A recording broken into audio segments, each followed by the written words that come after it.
Hello, welcome to Brews and Reviews. I believe this is episode 8 today, and today we're going to be talking about Gumballhead by Three Floyds and the James Gregory Heckler Freakout video. So strap yourself in. Just get this cap off. Oh wait, don't want this water in here, do I? There we go. That's better, right?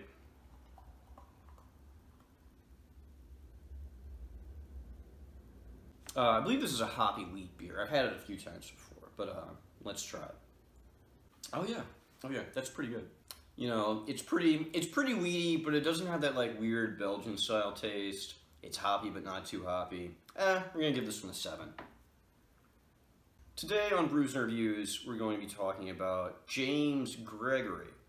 Now, if you don't know who James Gregory is, he is a Southern country comedian along the style of some other people we've talked about, maybe, Jerry Clower, the Alabama Rehab guy, etc. If you can't tell, like, this is one of my favorites and underappreciated veins of humor. Today, we're going to be talking about a very specific video in which James Gregory deals with a heckler in what some might consider a rather unfortunate and even perhaps racist way. I'd like to compare this a bit to the Kramer incident. I'm sure, like, we all remember. It was about, I guess it was about 10 years ago now. But he was at, I think it was the Comedy Store in LA, and started getting heckled by an African-American gentleman, and then started saying the N-word and stuff like that. You're not really supposed to do that. James Gregory doesn't take it quite that far. We'll talk about what he does say a bit later on. I like James Gregory, and I don't want to give too much of a defense of his behavior, but I guess on the other hand, that is what I'm going to do here. And my only defense that I could really give for the guy is that stand-up comedy is really hard. And you know what? This goes for Michael Richards too. You put yourself in a very, very vulnerable position when you get up on stage and try to make people laugh. It's very hard to do. Even the best people in the world don't do it every night. Even those people still bomb sometimes.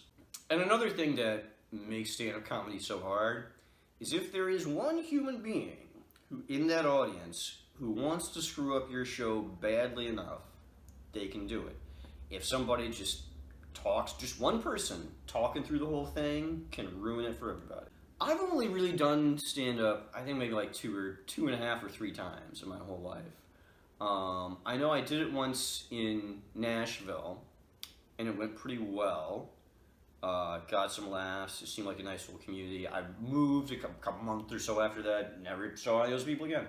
I kind of half did it in Chicago one time. Like I signed up for an open mic, and I sat through like 2 hours of really crummy comedians, like waiting for my turn. And it was still going to be like another 2 hours before it was my turn. And I just thought to myself, I legitimately cannot do this. I do not have this much time or patience. And so I left. And that was that. I did do it one time in Carbondale. A guy I knew, I knew he was doing an open mic thing. This was one of those weird situations where, like, there were maybe 3 or 4 people there who were there to see the show. But you were doing it in a bar that had maybe like 5 other people in it who clearly would rather this not have been happening. I remember I got up, I did my thing, and there was like one guy who turned around and looked at me. So then I kind of turned to face him to address the one human being who was actually standing there paying attention. And then when I did that, he turned around and put his back to me again. So never went back to that venue and did that again either. So anyway, I guess the point that I'm trying to get to here is stand-up comedy is pretty hard, and when you're up there and it's going poorly, there really is no feeling in the world like that, and your brain can kind of start going to some crazy and strange places. Places maybe that don't even reflect your personality in the day-to-day world. Anyway, to return to this James Gregory Freakout, I'm going to put a link in the description box, by the way. Definitely watch it. It's pretty entertaining. The worst thing about it is that James Gregory insults Steve Harvey at a certain point in this video. Now, I don't know about you, but I actually really love Steve Harvey, and I love James Gregory. So like, it's horrible when your friends fight, you know. I will say I wouldn't defend Steve Harvey as being like one of the all-time great stand-ups.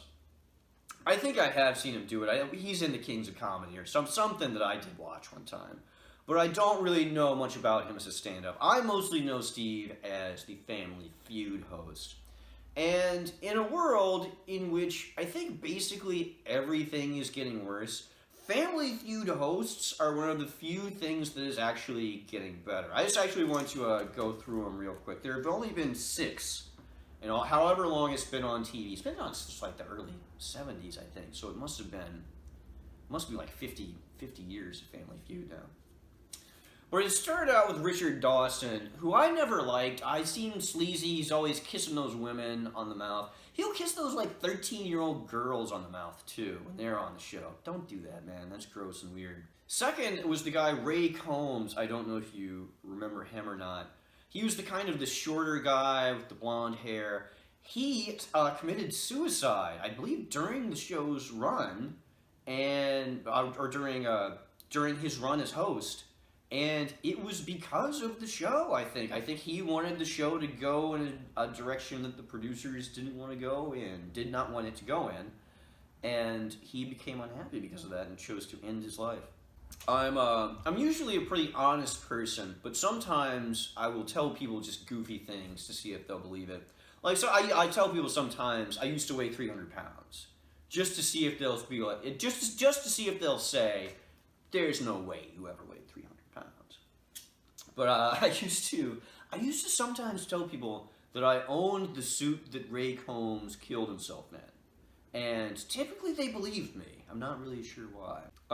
After that, there was Louis Anderson for a while. I never really cared for him much. The voice and everything is irritating. My wife, who hates no one, hates Louis Anderson, so that has to say something. After that, there was Richard Kern. You may not know this guy by his real name, but you definitely remember Al Borland from Tool Time. He did okay, but again, like, there wasn't really much personality. After that, there was Michael Hurley, who was Mr. Peterman from Seinfeld. He did okay. He was a little bit better. But then, I guess it was about 10 years ago, they switched to Steve Harvey. And Steve Harvey, I'm sorry, is just clearly the best. He is clearly the best Family Feud host of all time. I also thought it was kind of unfair what people did to him. The whole, was Miss Universe pageant where he read the wrong name. Excuse me. If you actually look at, the card he was reading off of, they were in, almost the same font. The font was almost the same size. It was very easy to get confused. So, I guess what I'm saying is, quit blaming Steve Harvey, everyone. I guess I'll get down to what the guy actually says. The guy, he wasn't getting heckled. There was a guy in the audience who he felt, James Gregory felt was being disrespectful. He was talking through the whole set. Was sitting right up front and looking at the wall, not looking at the performance while it was happening. And so after this show is over, James Gregory starts talking to this guy, and he says, "Oh, so so where do you work?" And the guy says, "Oh, at the bank." And James Gregory says, "Oh, well, that takes no talent, so that makes sense." And everybody's kind of laughing, and eventually he gets to, "So, have you ever been to see any comedy before?" And the guy, I assume, says yes in the audience. And James Gregory says, "Was it one of those Black Death comedy jams?" I like that he doesn't just stop at, was it the Deaf Comedy Jam? He says, was it the Black Death Comedy Jam? Which is almost more specific than you need to be there. And then he says a couple things. He insults Carrot Top as well. So he doesn't specifically rail against only black comedians.